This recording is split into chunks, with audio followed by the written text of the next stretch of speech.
Today I'm going to be reading Winnie the Pooh, Chapter 1, in which we are introduced to Winnie the Pooh and some bees, and the story begins. Here is Edward Bear, coming downstairs now, bump, bump, bump on the back of his head, behind Christopher Robin. It is, as far as he knows, the only way of coming downstairs, but sometimes he feels that there really is another way. If only he could stop bumping for a minute and think of it. And then he feels that perhaps there isn't. Anyhow, here he is at the bottom, ready to be introduced to you. Winnie the Pooh. When I first heard his name, I said, just as you were going to say, but I thought he was a boy. So did I, said Christopher Robin. Then you can't call him Winnie. I don't. But you said, he's Winnie the Pooh. Don't you know what "der" means? Ah, yes, now I do, I said quickly, and I hope you do too, because that is all the explanation you are going to get. Sometimes Winnie the Pooh likes a game of some sort when he comes downstairs, and sometimes he likes to sit quietly in front of the fire and listen to a story. This evening, what about a story? Said Christopher Robin. What about a story? I said. Could you very sweetly tell Winnie the Pooh one? I suppose I could, I said. What sort of stories does he like? About himself, because he's that sort of bear. Oh, I see. So could you, very sweetly? I'll try, I said. So I tried. Once upon a time, a very long time ago, about last Friday, Winnie the Pooh lived in a forest all by himself, under the name of Sanders. What does under the name mean? Asked Christopher Robin. It means he had the name over the door in gold letters and lived under it. Winnie the Pooh wasn't quite sure, said Christopher Robin. No, I am, said a growly voice. Then I will go on, said I. One day, when he was walking out, he came to an open place in the middle of the forest, and in the middle of this place was a large oak tree, and from the top of the tree there came a loud buzzing noise. Winnie the Pooh sat down at the foot of the tree, put his head between his paws, and began to think. First of all, he said to himself, that buzzing noise means something. You don't get a buzzing noise like that, just buzzing and buzzing without its meaning something. If there is a buzzing noise, somebody's making a buzzing noise, and the only reason for making a buzzing noise that I know of is because you're a bee. Then he thought another long time, and said, and the only reason for being a bee that I know of is making honey. And then he got up and said, and the only reason for making honey is so as I can eat it. So he began and climbed the tree. He climbed and he climbed and he climbed and he climbed. And as he climbed, he sang a little song to himself. It went like this. Isn't it funny how a bee likes honey? Buzz, buzz, buzz. I wonder why he does. Then he climbed a little further, and a little further, and then just a little further. By that time, he had thought of another song.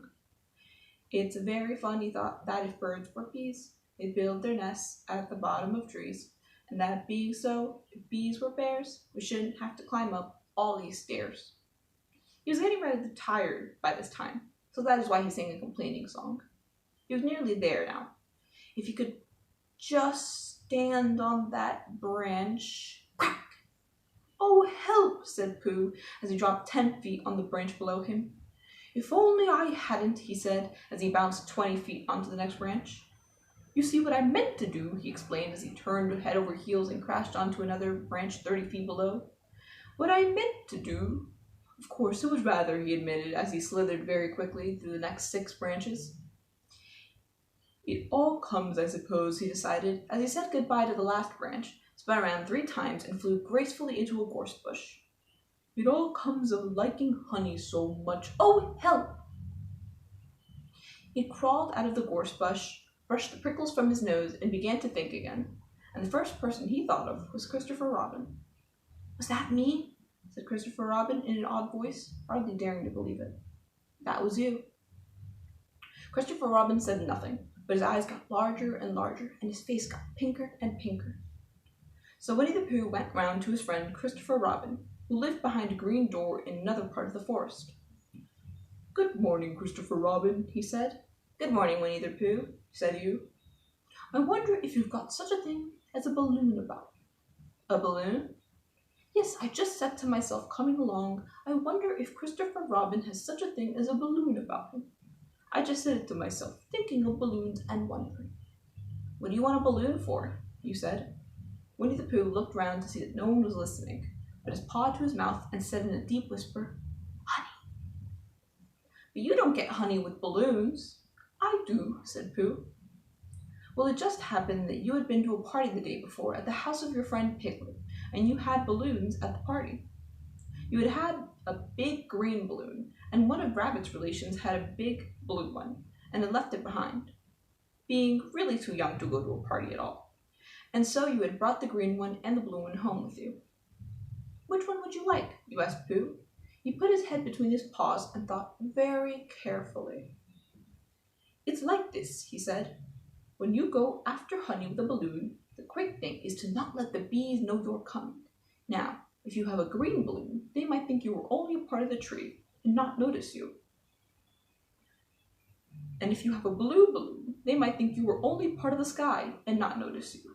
The question is, which is more likely? Wouldn't they notice you under the balloon? You asked. They might, or they might not, said Winnie the Pooh. You can never tell with bees. He thought for a moment and said, I shall try to look like a small black cloud. That will deceive them. Then you had better had the blue balloon, you said, and so it was decided.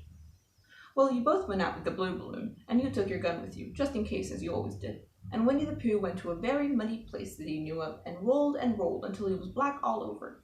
And then, when the balloon was blowing up as big, and you, Pooh, were both there, holding on to the string, you let go suddenly, and Pooh Bear floated gracefully up into the sky and stayed there, level with the top of the tree, and about 20 feet away from it. Hooray! You shouted. Isn't that fine? Shouted Winnie the Pooh down to you. What do I look like? You look like a bear holding on to a balloon, you said. Not, said Pooh anxiously, not like a small black cloud in the blue sky? Not very much.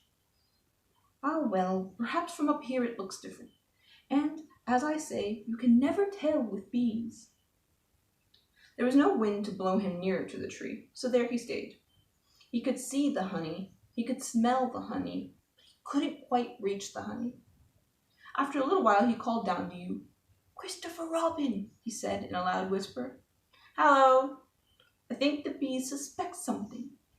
What sort of thing? I don't know, but something tells me they're suspicious. Perhaps they think you're going after their honey? It may be that. You can never tell with bees. It was another little silence. Then he called down to you again. Christopher Robin. Yes? Have you an umbrella in your house? I think so. I wish you would bring it out here and walk up and down with it, and look up at me every now and then and say, tut, tut, it looks like rain. I think if you did that, it would help the deception we are practicing on these bees. Then you laughed to yourself a little. Silly old bear. You didn't say it out loud because you were so fond of him, and you went home for your umbrella. Oh, there you are, called down Winnie the Pooh as soon as you got back to the tree. I was beginning to get anxious. I've discovered that the bees are now definitely suspicious. Shall I put my umbrella up? You said. Yes, but wait a moment. We must be practical. The important bee to deceive is the queen bee. Can you see which is the queen bee from down there? No. A pity. Well, if you could walk up and down with your umbrella, saying, tut, tut, it looks like rain, I shall do what I can by singing a little cloud song, such as a cloud might sing. Go! So while you walked up and down and wondered if it would rain, Winnie the Pooh sang this song. How sweet to be a cloud, floating in the blue, every little cloud always sings aloud. How sweet to be a cloud, floating in the blue, it makes them very proud to be a little cloud. The bees were still buzzing as suspiciously as ever. Some of them, indeed, left their nests and flew all around the cloud as it began the second verse of the song, and one bee sat on the nose of the cloud for a moment, and then got up again. Christopher, ow, Robin, cried the cloud. Yes? I have just been thinking and I've come to a very important decision. These are the wrong sort of bees. Are they? Quite the wrong sort. So I think that they would make the wrong sort of honey, shouldn't you? Would they? Yes. So I think I shall come down. How? Asked you. Winnie the Pooh hadn't thought about this. If he let go of the string, he would fall. Bump. And he didn't like the idea of that. So he thought for a long time, and then he said, Christopher Robin, you must shoot the balloon with your gun. Have you got your gun? Of course I have, said you. But if I do that, it would spoil the balloon, you said. But if you don't, said Pooh, I shall have to let go, and that would spoil me. When he put it like this, you saw how it was, and you aimed very carefully at the balloon and fired. Ow, said Pooh. Did I miss? You asked. You didn't exactly miss, said Pooh, but you missed the balloon. I'm so sorry, you said, and you fired again. This time you hit the balloon, and the air came slowly out, and Winnie the Pooh floated down to the ground. But his arms were so stiff from holding onto the string of the balloon that all that time that they stayed up straight in the air for more than a week. Whenever a fly came and settled on his nose, he had to blow it off. And I think, but I'm not sure, that this is why he was always called Pooh. Is that the end of the story? Asked Christopher Robin.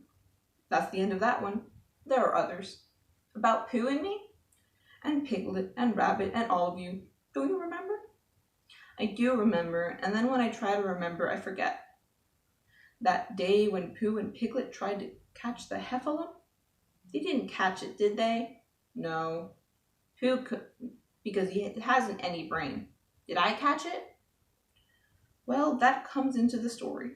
Christopher Robin nodded. I do remember, he said. Only Pooh doesn't very well, so that's why he likes having it told to him again. Because then it's a real story and not just remembering. That's just how I feel, I said. Christopher Robin gave a deep sigh, picked up his bear by the leg, and walked off to the door, trailing Pooh behind him. At the door, he turned and said, Coming to see me have my bath? It didn't hurt him when I shot him, did I?